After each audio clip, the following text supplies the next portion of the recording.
Alrighty, so we are now at the part of the season preview where we're going to start talking about MLS team that is not involving in CCL and teams that are going to be playing on February 26th as the first regular season of their 2022 season. And as I said before, I'm going to go in the order where I'm going to first talk about all these teams that finished near the bottom of the standings before making ourselves up. And if you've of course finished top of the standing last season, then unfortunately you're gonna have to wait in terms of the season preview to be done, because I won't be able to talk about those teams until near the very end. So we'll start talk about the Houston Dynamo, who of course finished dead last in the Western Conference for the second year in a row with a record of 6-12-16 and finished with 30 points. They scored 36 goals while allowing 54 goals and had a goal differential of -18. They finished dead last, as I mentioned, in the Western Conference, and in the last 5 seasons, it has been nothing but misery if you're a Houston Dynamo fan. I mean, besides what happened in 2017 when they not only finished in fourth place and made it to the playoffs, but they got all the way to the Western Conference final before losing to the Seattle Sounders. But after that, it's been nothing but just kind of bottom feeding performance by this Dynamo team. In 2021, they finished dead last in 13th place. In 2020, they finished dead last in 12th place. In 2019, they finished in 10th place. And then in 2018, they finished in 9th position. And as I mentioned, in 2017, they finished in 4th position. Now, the players that they, of course, signed this offseason, obviously the biggest player that they signed this offseason is Sebastian Vero for a club record transfer fee. I think around like $3 or $4 million. I mean, that when a team, of course broke their club transfer record fee and it's only $4 million, that this is a team that's not known for spending. And this has been kind of the thing that it's been kind of plaguing the Dynamo, and why they're kind of almost being one of those few teams that is still stuck in that MLS 1.0 era, where they think that maybe just kind of penny pinching will be a way to get to success. And also, it doesn't help the fact that they do own by one of the cheapest owner in MLS, and an owner that tends to not want to invest in the team. But the good news is that owner is no longer involved in terms of all the daily operation of this team. So they of course got Sebastian Vero from Liberty Ted. Well, they got Steve Clark from the Portland Timbers. Then on the draft pick, they got 4 Orphanson, Arturo Ordonez, and Paulo Lima in the Super Draft. Now, players that is leaving this team, you got Ariel Lassiter going to Inter Miami. You got Maxi Urruti jumping ship to another Texans team that is Austin FC. Then you got Jose Benzema going to Palestino, Alejandro Fumayor going to the Oakland Roots in the USL Championship. You got Kyle Morton going to Louisville City. Nick Garcia, longtime Dynamo player, who I thought he was probably going to retire this season. Like, I thought Bonet Garcia, knowing he has spent so long with this team, I thought he was going to be retired as a Dynamo player. But I guess maybe he decided to kind of go with the Diego Valeri route, which is, been a club legend with a team. Now he's going to go back to his boyhood club, and in the case of Bonet Garcia, going back to his boyhood club, that is Olympia down in Honduras. Then you got Mittel Bajamach, who they signed last season. Didn't really play him that much because he was dealing with some injury, and now they decided to loan him to Hurricane. Then you got Marco Maric, Eric McHugh, and Mino Figueroa, all free agency and still looking for a club in the free agency market. Now, in terms of the optimism for this Dynamo team, well, new ownership, GM and coaches, which means it's a new era for the Dynamo. I mean, I think Dynamo fans are very excited about this new look in this team, and that hopefully this new look will guide them back to being a successful team. I mean, it's hard to believe that this is a team that is really kind of considered almost a falling giant in MLS in terms of the past 20 years. I mean, when they came into the league controversially back in 2006, they were a team that immediately hit the ground running. Like, they're actually they weren't considered an expansion team because of the what happened in 2005, but they won an MLS Cup that year and then won another one in 2007, and they also had some chances to win more during the early 2010s, but they had a couple of MLS Cup losses against the LA Galaxy, and ever since that, as we get into the last couple of years, it's really been kind of the darkest time in this franchise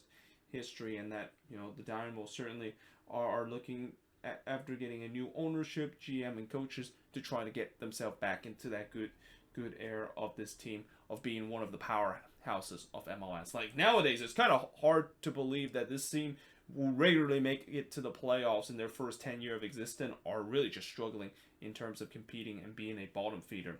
And again, the new ownership have already spent big on transfer. I mean, Sebastian Vero is a great example of the fact that if this was still the previous ownership, there is no way that this Dynamo team would spend the same amount of money that their current new ownership would have done. So there's definitely some good sign that this new ownership will spend more money. But that being said, now going into the concern of this team, and certainly the biggest concern about this team is the fact that, is there going to be enough talent to compete for a playoff position? And I think maybe that's a little bit stretched, because we know that this Houston Dynamo team is not there in terms of competing for playoffs. Like they're a long way in terms of getting it, because I really think for many years I've said that this team need to go for a rebuild, and in some cases they kind of are in that. I mean, they do have some good placeholder in terms of this deep rebuild that they incur, but I feel like it is kind of time for them to do so with the way that, with the new ownership, GM and coaching staff that is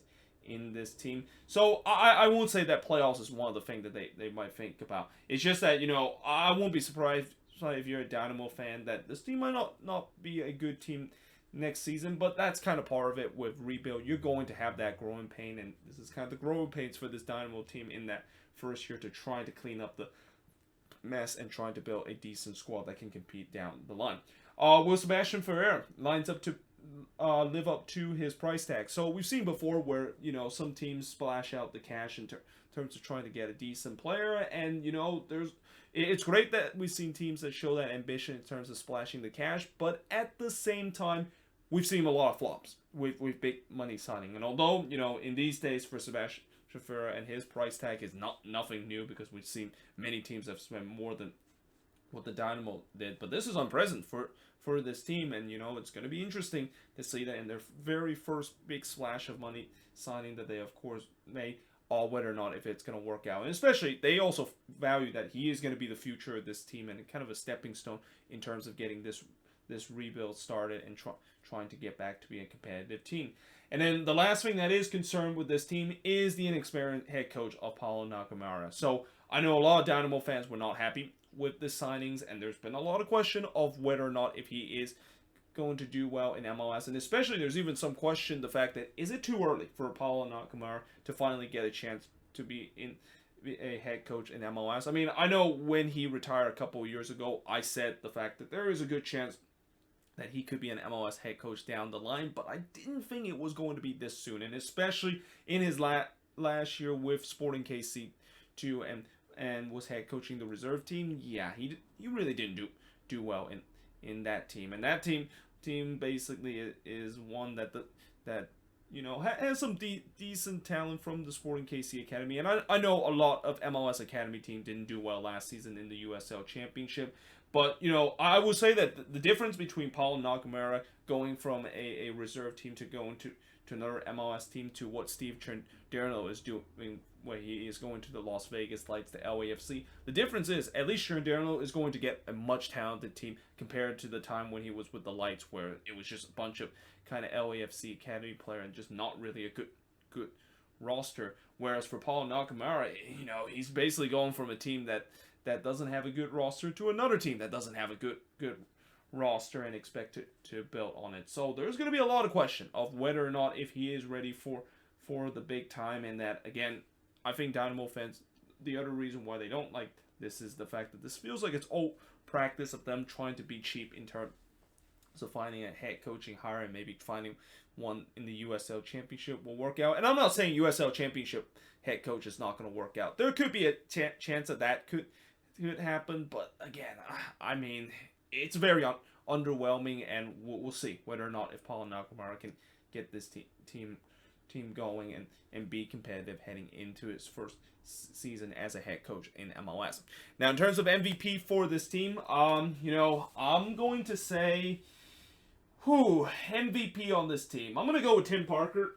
I think Tim Parker last season, he, of course, played every minute for the Dynamo team, and I thought he did well. I mean, I thought the Dynamo last season, I know the goals allowed that they had was certainly among the worst in the Western Conference, but they're not bad defensive team. I mean, they actually back line definitely was much more improved last season, and of course a lot of that has to do with Tim Parker being there, arriving from the New York Red Bulls, and then of course their team coming from the Portland Timbers. I thought he was solid too. So I feel like they're resting that he is going to be the guy that will anchor that back line once again for this Houston Dynamo team. Though I will say that I could have easily gone with Steve Clark in terms of the MVP. I could have easily said, because of how much he has been so good with the Portland Timbers. And I know some Timbers fans will say, well, Steve Clark might have started fall off a little bit, and especially during playoff time, he usually doesn't show up. But my counter argument is this team is not going to be going to the playoffs. Like, this team is probably going to be just at the very best, maybe on the outside looking in for the playoffs. And we know that Steve Clark was absolutely amazing during the regular season, and I won't be surprised that's going to be the same case. In fact, I think Steve Clark is right up there in terms of just as good as Joe Willis, who of course was the goalkeeper for the Dynamo a couple of years ago before going to Nashville SC, and we were starting to see Joe Willis as being one of the best goalkeeper and one of the more underrated goalkeeper in MLS this season. Now, in terms of comeback player, and I don't know why I said players, there's no two players I'm going to choose. But for the comeback player, I'm going to go with Memo Rodriguez.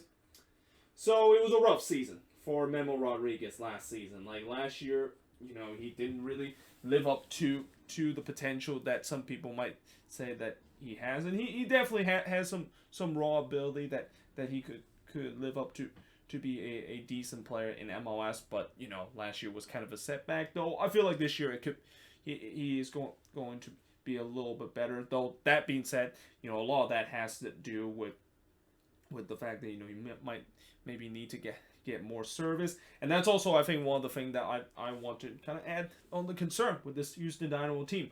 Who's going to be the creativity player of this team? Because if they think Darwin Quintero is going to be that guy, then yeah, I think this team is not going to really go very far this season. I mean, don't get me wrong, Darwin Quintero, he can of course still at times show to be a decent number 10 in this league, but as he is starting to get older, and the fact that I'm also kind of surprised that they maybe brought him back, knowing the fact that you can definitely see he is starting to wash up a little bit with the way that he is really getting up to that age. But yeah, that number 10 position is definitely one area that this Dynamo team, and especially this Dynamo front office, is really looking at, because they know they have their goal scorer in Sebastian Vero and potentially Memo Rodriguez, but if they don't have anybody that can create those chances for those guys to put the ball into the back net, that could be a huge issue for this team. Now, expectation for this Dynamo team, I mean, there really isn't a lot of expectation. I mean, with how much new things from this team, from the front office to the ownership to basically the new head coach in this team, it's almost, I kind of also say that this is kind of almost like an expansion team, with how expansion team usually have like just not only a new squad within their hand, but all the GM and head coaches and also the ownership is basically brand new to it. So this is kind of the thing that I see with this Dynamo team, and that, again, when you have that kind of mindset, there's really no expectation. Like, if this team don't make the playoffs, I don't think Dynamo fans will be that upset, because, again, this team still have long ways to trying to get themselves back to the glory days that they had in the early 2010s, and just this kind of mess that they kind of created themselves were for so long, where they decided to delay the inevitable, really kind of set them back at a point where it's going to take at least 1 or 2 season minimum to try to get this team back to being a competitive team. But either way, hope you guys enjoy this video. If you do, make sure you guys leave a like, smash the subscribe button. Let me know in the comments below, what do you think of this video? And if you're a Dynamo fan, let me know in the comments what your optimism, your concern, and most importantly, what's your expectation you have for your team heading into this upcoming season. But yeah, hope you guys enjoyed this video. If you do, make sure you guys leave a like, smash the subscribe button, and yeah, I of course will see you guys next time.